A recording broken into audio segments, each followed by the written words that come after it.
Hello everyone, and welcome back to Alex at the desk.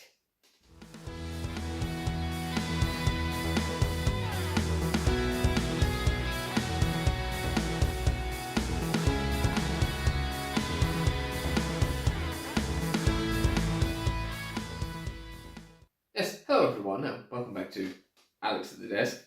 And as the title of this episode suggests, we've got some things to look at from Sam's trains. So there's some Furness railway wagons. One of them has physical weathering, and so I'm going to open them up and have a look at them as in rolling, a bit like I used to on the Beaglington review, but a bit more casual. I was going to do modelling, but unfortunately I had a slight injury. So yes, that explains my physically weathered attire, which is just a coincidence, by the way. But we're going to get started, and we're going to move the camera, open up these wagons, and see what they look like. So let's get cracking. So I'll have to see if I can do this without taking my gloves off, because my hands are quite sore. But I'm not sure which one is which, just from the bubble wrap. So we've got two detail packs here. One is for 7251, which is a limited edition physically weathered Furness Railway 2-plank wagon by Sam's Trains.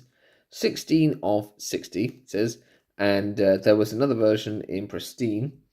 And there was another weathered one without the FR number, which was just, I think, number, was it 7227 or something like that. Just knocked the desk with my leg. So that's that, and there's a detail pack here for another one, but it's not a limited edition one, it's the members exclusive one. So the weathered one costs, well, was it 72 now? $24.99 on Etsy. And someone's getting stuck to the bubble wrap.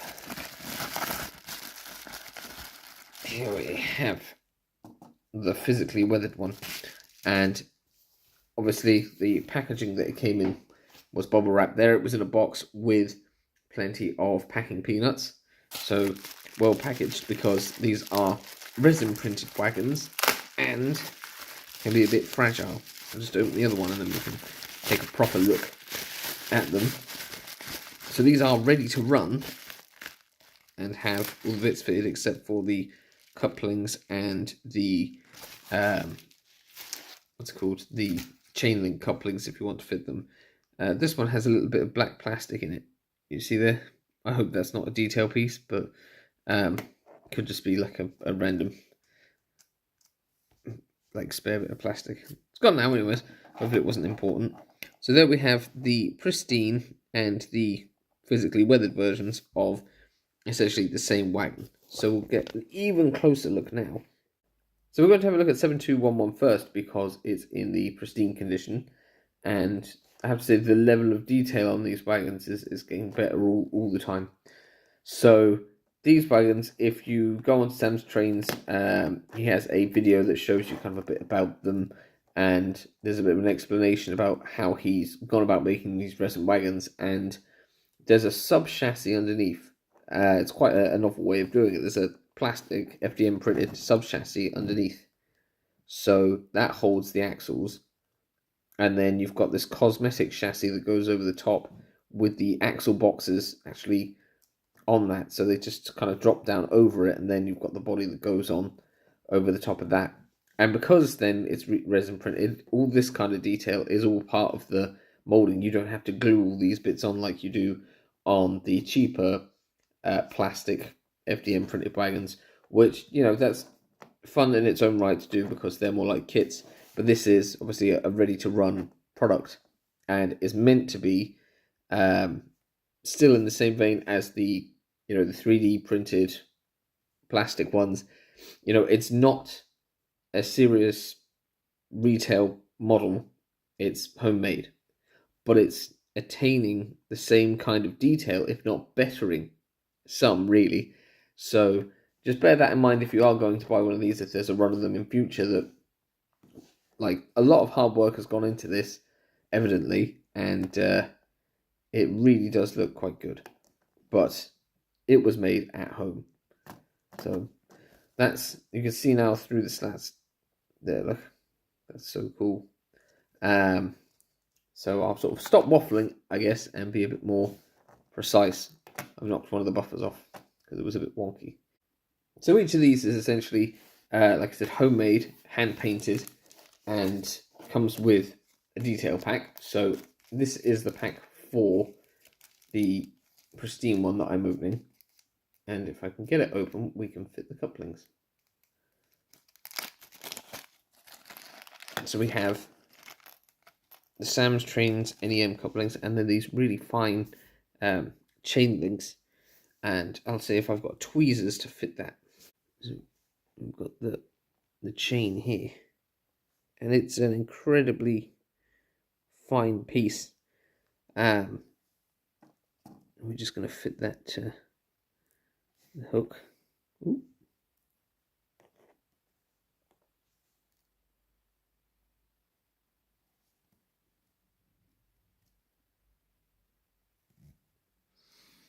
Is that on right?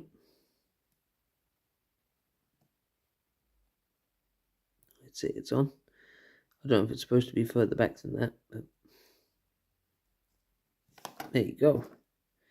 That looks so cool. Now, I don't know whether you'll want to be fitting the NEM couplings at the same time, because they'll kind of dangle over it. But the idea with these wagons is that they're supposed to be forlorn, left on a siding, out of the way, and just, forgotten about. So you can put these couplings on them and leave them on a siding, and they'll look pretty realistic. But if you want to run them, just take the hook back off, if we can.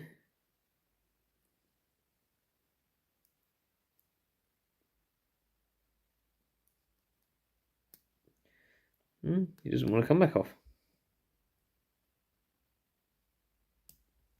Come on. Let's see if we can fit the coupling in side by side anyways.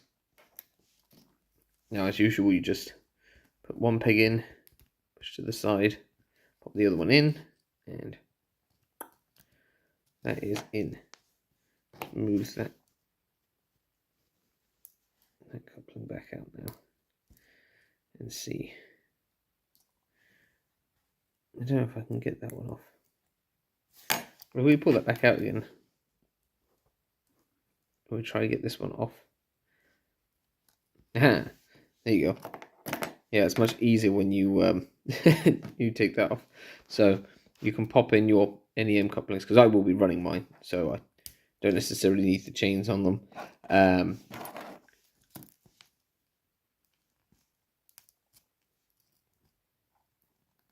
You should go in with a click. And there we are. And that's the couplings fitted to that one. So we really will have to glue that buffer back on at some point.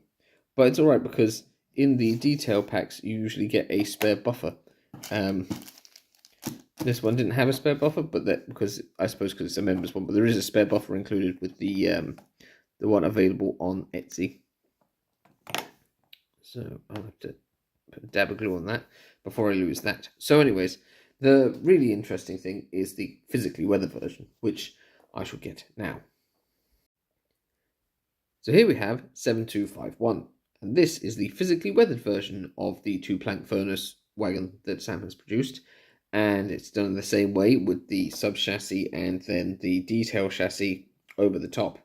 And then you can see through just above the 10-ton writing there's a hole that goes right through. So these are physically weathered, and that means that they are distressed, but the distress is designed into them. So it's not like where you've got wagons that are supposed to look like they're in a transition period where you can see the private owner livery, replaced planks painted out. This is a wagon that has been left to rot. And so we'll try and get some decent shots in focus of the weathering, because it's actually very interesting. And if you've ever been to a preserved railway or volunteered at a preserved railway, you know that there are plenty of these wagons lying around in sidings, rotting away, usually with old equipment in them, rail chairs, offcuts, pipes, that kind of thing. So if you can basically use this in any sort of era or region, because you can just leave it on a siding somewhere, maybe overgrown, and just, decaying.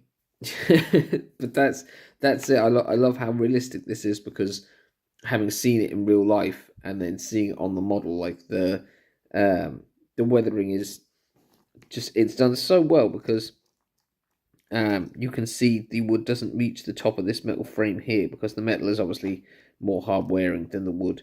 And I just love this bit here where you can see straight through it. It just looks so much like the real thing, which is great to see on a model like this that's been done at home.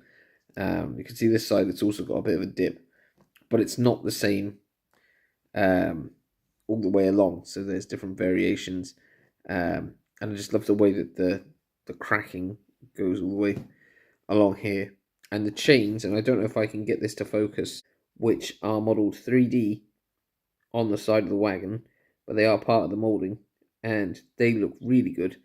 And the strapping is all done really well with all the rivet detail and everything. So it looks fantastic. Like I said, it's really hard to say much else about it than just, complimenting it on how good it actually looks. And it looks unique.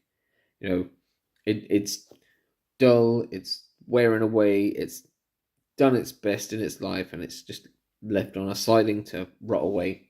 And it's really annoying, because it looks so good like that, and it could potentially look so good in a siding or behind a station somewhere, overgrown and with stuff in. I almost want to do that, but I also actually want to run it because it looks so cool.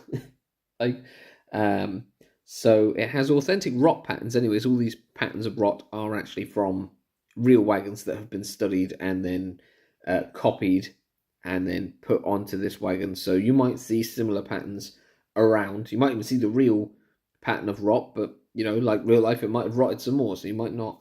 But yeah, evidently, like I said about the other wagon, you can see the hard work that's gone into the research for this wagon, and the execution of that research in the final product has, really been good. It's really paid off, because it looks so good.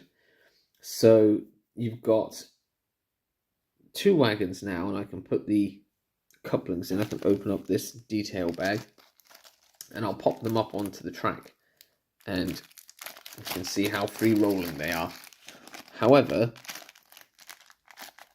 and I'll just put the chains from this one back into the other bag. It's handy that Sam always supplies these little detail bags that are resealable, because you can put the detail bits in and then you don't lose them. They're very handy for the Era 1 couplings. So I'll put that there, and we'll put the couplings in. But apparently these have a designed stiffness in the axle boxes, which is another part, I suppose, of the physical weathering that's been designed into them, because that coupling's upside down. Because when you've got a wagon on a siding and it's not moving, it's going to get stiff. And if you've got, varying gradients on your railway, a wagon and a siding is going to have its brakes on anyways, and it's not going to be going anywhere. So the idea is that the axle boxes are supposed to be slightly tighter than on the normal 3D printed rolling stock by Sam's Trains, and that should stop the wagons from rolling away from the sidings that they're placed into. So as I said, if you've got a siding on it that's slightly inclined or facing down a hill, the wagon is not going to escape and get down onto the main line. Come on. It's a bit of a tight one, this coupling. Nothing seems to be wrong with the axle box. It just doesn't seem to want to go in today. There we go. Pop. Lovely. And as with the other one, you can see straight through the planking as well. And the inside as well, I should comment on the paint finish on the inside, looks great as well. It's got like a dirty look, but it's unique. All these are going to be painted differently because they're all hand painted. But I just like the way that there's a differentiation on each plank between how dirty they are, and it's so true to the real thing. And the weathering carries through on both sides. So there is weathering modelled on the planks a little bit on the inside as well. So that's the couplings on, and I've droned on for a bit, and we're going to put them up on the rails and see them rolling. So here we have the desk track, I suppose. And we'll do it on the front here first, but I'll move the one to the rear line for running. There we have our 2 wagons, and we can couple them up. Oop. And they are pretty lightweight. And I still think they're free rolling enough. We'll have to test them. I now have a bit of a hill on the railway on the other side, so we can see how they roll down that. They look really cool. And I suppose if you are a fan of Thomas the Tank Engine or have a Thomas layout, an FR wagon wouldn't be that unusual as well, because obviously they were connected to the Furness railway at Barrow, and also you also have the Farquhar railway where the quarry is, so you could pretend that FR was for that. So multi-use. And I'm actually going to couple these up to a train of private owner wagons from, I think, Hornby, that my terrier is currently using on the railway, because that's what happens to be on the railway today. And I also don't have any Furness railway locos. So I will go get the locomotive and couple them up. But first, let's try them on the hill.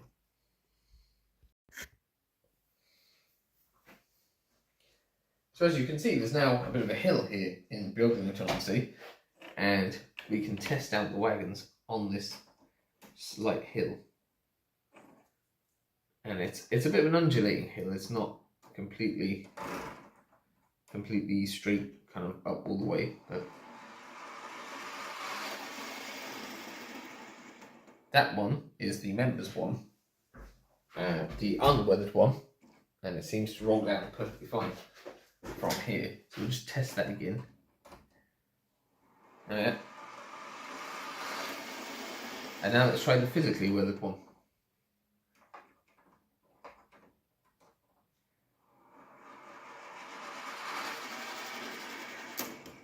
Well, I'd say that was pretty free rolling, and obviously that's unfair because that's quite steep, but also they didn't travel very far when they got to the bottom.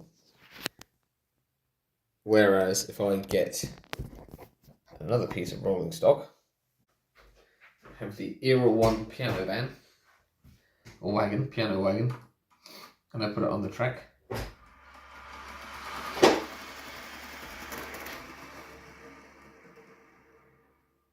It goes much further. So they are free rolling, but they're not too free rolling, which is pretty much what they're designed to do.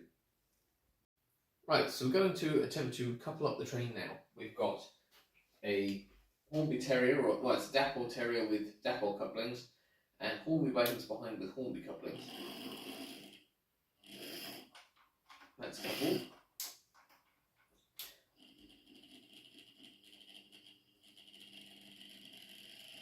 We'll slowly couple that up.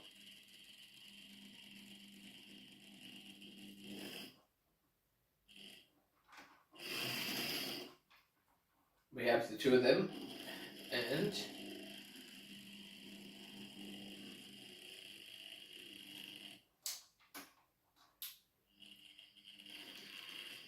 we have the train.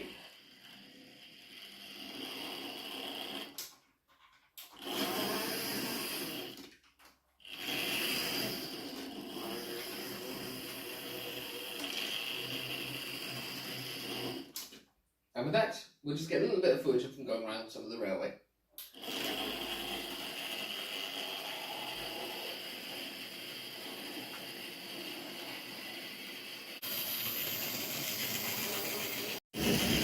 Through the points.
So there you have it, the Sam's Trains 2-plank Furness railway wagon, one with physical weathering. And as I said, they were limited edition. They're probably all sold out now. There are only 60 of them, and there probably will be something similar in future from Sam's Trains, because there always is. But I suppose congratulations to him on making another fantastic model, and it's nice to have something that's fairly unique as well, and also built pretty much to the same kind of standard as you see to this wagon beside it. It's, you know, it's a fantastic wagon, both of them really. The level of detail is very, very good, and the paintwork is lovely. And it's really hard for me to decide what to do, because it would look amazing in a siding with all the overgrown stuff and full of rusty old things or whatever, but it's also too good not to run on the railway. So I imagine I'll probably just use it as a wagon with everything else, but who knows? Maybe at times it will be just left in a siding somewhere on the railway with some random stuff in it. So that's pretty much all I can say about it, really. Thank you for coming back to the desk and joining me here for another video, and hopefully I will be in one piece when we do the next one. I'll get some more modelling done. But thank you very much for watching. You've been a wonderful audience. I've been a wonderful Alex. I hope this has been a wonderful desk. And don't forget, you can like, comment, share and subscribe. And we'll see you again here soon, hopefully, for another video. So thank you all, and goodbye. Oh, and also thanks to Sam's Trains for actually making the wagon, if I didn't say that already. And there's the subscribe bubble and the playlist thing. Right, see you later.